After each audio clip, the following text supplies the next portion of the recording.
বন্ধুরা, আমি শর্মি ক্যানভাস থেকে আমার একটা ছোট্ট রেসিপি নিয়ে আপনাদের কাছে চলে এসেছি। আপনারা বুঝতেই পারছেন, এটা আমি কেটে রেখেছি, যেটা সে সবজিটার নাম হচ্ছে কুঁদরি। আপনারা সবাই জানেন, কিন্তু এই কুঁদরির স্বাদ কিন্তু অনেকেরই ভালো লাগে না, যেমন আমার ভালো লাগে না, কিন্তু এটা খুব উপকারী। আমার ছেলে তো মুখেই দেয় না, সেই জন্য আমি এটাকে একটা অন্যভাবে করে এটাকে ওকে দিই। ও খেয়ে আর কি বুঝতেই পারে না, এবং ও খুব ভালোবাসে এটা খেতে। তো তার জন্যে আমি কিছুটা 300-র মতো কুঁদরি নিয়ে নিয়েছি, যে ছোটো ছোটো করে কেটেছি। কাঁচা লঙ্কা দিয়ে এটা দিয়ে আমি এটাকে মিক্সিতে পেস্ট করে নেব। আর এর মধ্যে মশলার মধ্যে হচ্ছে তোমার, আমি একটু 2 চামচ ছোটো চামচের পোস্ত নিয়েছি, আর এখানে সাদা সর্ষে নিয়েছি, আর এখানে একটু তিল নিয়েছি। তো তিলটা আমি এখন বাটবো না, আমি এইটাকে পেস্ট করব, আর এই মশলাটাকে পেস্ট করব, করে আমি ফিরে আসছি আপনাদের কুকিং নিয়ে। আচ্ছা, এখানে আমি কুঁদরিগুলো বেটে নিয়েছি কাঁচা লঙ্কা দিয়ে, আর এখানে এই পোস্ত সর্ষে বাটাটা, একটু চিনি নিয়েছি, আর এখানে একটু সাদা তেল, ফোড়নের জন্য কালো জিরে, শুকনো লঙ্কা, তেজপাতা, আর একটু লঙ্কা হলুদ তো লাগবে। ঠিক আছে, আমি চলে আসছি।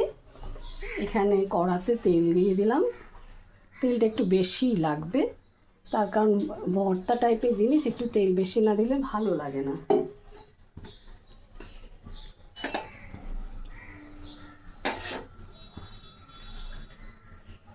তো তেলটা এখানে গরম হচ্ছে, আমি এখানে দিয়ে দেবো শুকনো লঙ্কাটা।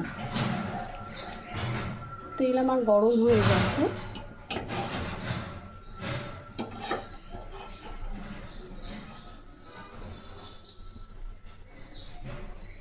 আমি এখানে দিয়ে দেবো শুকনো লঙ্কা, 2টো তেজপাতা।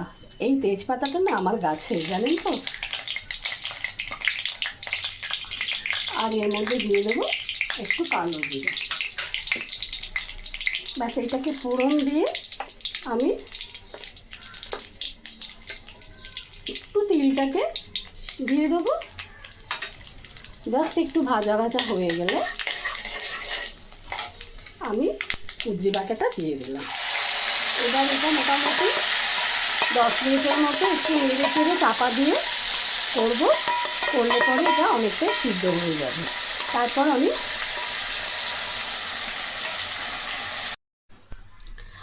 10 মিনিট পর চলে এসেছি। আমি কিন্তু তার মধ্যে এটা ঢাকা দেওয়া ছিল, তারপরে আমি মাঝে সাঝে কিন্তু এটা নেড়ে ছেড়ে নিয়েছি। এইবার ধরুন, এটা যখন একটু ভাজা ভাজা হয়ে আসবে, যখন মোটামুটি আমার এটা জলটা মরে গেছে, ভাজা ভাজাও হয়ে গেছে, অনেকটাই তেলটা টেনে নিয়েছে, তো আমি এখানে কি করব, একটু মাঝখানে একটু সর্ষের তেল দিয়ে দেবো। এটার মধ্যে একটু তেল, কাঁচা তেলের গন্ধ হলেও কোনো অসুবিধা নেই, এটা একটা ভর্তা স্টাইলে হচ্ছে। তো এখানে দিয়ে এইবারে আমি এই যে সর্ষে আর পোস্তটা বেটে রেখেছিলাম, আজকে আমার পোস্তটা না একটু পাতলা হয়ে গেছে, আপনারা এতটা পাতলা করবেন না, একটু ঘন করবেন। তো এইটা আমি এখানটায় ঢেলে দিলাম। এবার গ্যাসটাকে জোরে করে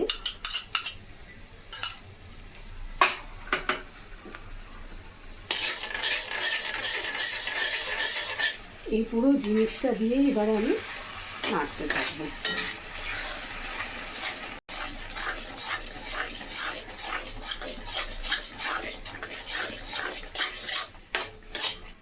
এই কুঁদরি সবজিটা আমাদের কিন্তু ভীষণ শরীরের পক্ষে ভালো। তারপরে সাদা তিলও আমাদের শরীরের পক্ষে খুব ভালো, প্রচুর পরিমাণে ক্যালসিয়াম থাকে। আর কুঁদরি তো সবাই নিশ্চয়ই শুনেছেন, যারা সুগারের পেশেন্ট তাদেরও কুঁদরিটা ভীষণ ভালো লাগে। তো আমি আজকে এই রেসিপিটা করেছি হচ্ছে নিরামিষে। এটা কিন্তু আমিষেও করা যায়, কারণ আমিষে যদি একটু চিংড়ি মাছের বাটা এই 2 চামচের মতো দিয়ে যদি এটা করা হয়, একটু পেঁয়াজ আদা রসুন দিয়ে, তাহলেও কিন্তু অপূর্ব খেতে হয়। তো আজকে যেহেতু আমি এটা নিরামিষ করেছি, ওই জন্য আপনাদের সামনে আমি নিরামিষটাই দেখালাম। তো যাই হোক, এটা মোটামুটি 2-3 মিনিট এরকম কষতে থাকতে হবে, কারণ পোস্ত আর সর্ষেটা তো এতটা না বাটলেও চলে, তবে একটুখানি এটা গ্যাসটাকে আস্তে করে চাপা দিয়ে রাখলে এটা একটা ভাপার মতো হবে। তো আমি এটাকে চাপা দিয়ে দিলাম, চাপা দিয়ে আমি আবার ফিরে আসছি। যাই হোক, আমি আবার 2-3 মিনিট পর ঘুরে এসেছি। মাঝখানে কিন্তু আমি এটাকে নেড়ে দিয়েছি, আপনারাও এটা নেড়ে দেবেন। দেখুন মোটামুটি একদম মানে তেল ছেড়ে দিয়েছে। আমি এই পজিশানে একটুখানি চিনি দিয়ে দিলাম, আমার কাছে চিনি গুঁড়ো চিনি ছিল, চিনি দিয়ে দিলাম। দিয়ে জাস্ট এটাকে নেড়ে নেবেন। আমাদের মোটামুটি হয়ে গেল আজকে সবজি ভর্তা, অলমোস্ট ডান। এবার আমি আপনাদের সার্ভ করে দেখাচ্ছি।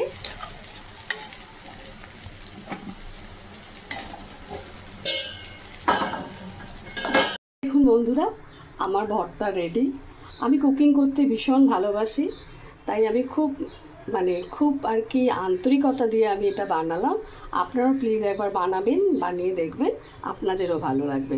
আপনাদের নতুন নতুন যদি কি রেসিপি নিতে হয় তাহলে আমার একটু চ্যানেলটাকে একটুখানি সাবস্ক্রাইব আর লাইক করবেন। তো আজকের মতো এখানে, আবার অন্য দিন কিছু না কিছু করে আমি আবার আপনাদের সঙ্গে হাজির হব।